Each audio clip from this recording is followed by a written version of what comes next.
Hi everyone, my name is Tia and I'm going on a J-turn trip to Italy. I'm actually leaving for DC tomorrow so I can get on the plane on Sunday and fly over there with my classmates. It's only for 2 weeks, but it's so exciting because it's my first study abroad trip or any trip going out of the country. So it's going to be really cool. I'm going to be staying in Florence most of the time, and then we're also doing a weekend excursion. I probably said that wrong. A weekend trip to Rome, and so that should be fun as well. So I have like 4 goals going into it. So I heard a big rumor that Italian men like black women, or that they find them really attractive or something. And so I'm going to be on the lookout and watching behavior, like and how many people flirt with me or ask for my number or something like that. And also I'll talk to you and watch the behavior of people toward my other black classmate. There's only one other black person in the class. So we'll see how that goes, and I'm gonna compare it to how I see people interacting with my white counterparts, my other classmates. So the second thing is I'm comparing Italian Catholics to Protestant Italians in Italy. So I'm going to go to both churches, the Catholic church there, and a Protestant, English-speaking Protestant church, hopefully, because I can't understand them if they're not speaking in English, because I don't know any Italian.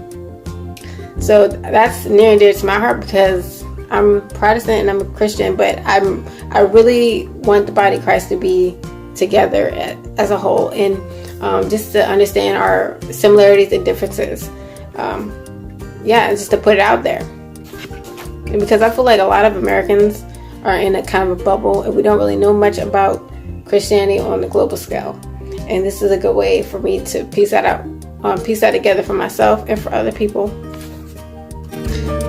Third thing is I wanted to know if most Italians speak English, like from where, if I communicate with other people, Italians at the school I'm going to, because like I'm going for a comparative education, comparing Italian schools to American schools. That's the course I'm in to go on this trip, and it's in January. That's why it's called J-term. Anyway, so I'm comparing.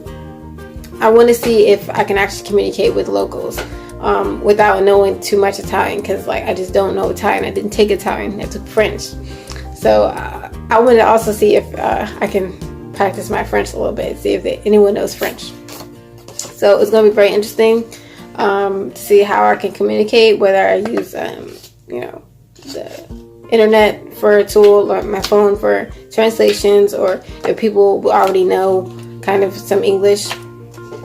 And also, the fourth thing is, are people in Florence, this is what I've heard, this is like a little rumor, I've heard that people in Florence are a little bit more snobby than people in Rome, and that Rome is more tourist friendly. So I'm going in January, so that's this is not the tourist season, but I still heard there's like still a lot of tourists, especially in Rome, but in Venice. But I'm going out of season for Florence, definitely. So I want to see how that really goes. Like I want to see what people's perspective of our class, because I'm going to be mostly with my class the most of the time, and how they treat me because of that. So it's just going to be really interesting. So these are my little social experiments that I'm going to keep an eye out for and report back on later and make other videos about.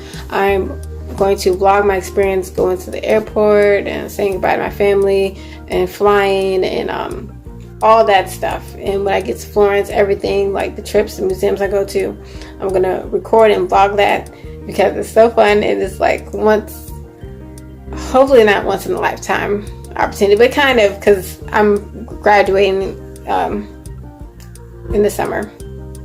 Well, in June I'm graduating, so I won't have another study abroad opportunity unless I go to grad school or something, but I might not do that. So we'll see. It's gonna be fun. I'm praying that all goes well, because like the snow's coming in DC and Virginia, which is where the area I'm from, and also there's a government shutdown. So they said that they're kind of saying that the lines might be longer. So I'm going to see how the government shutdown really affects the airports. and I'll report back on that too in the next vlog. Alright, well, I gotta go. I'll see you next shot.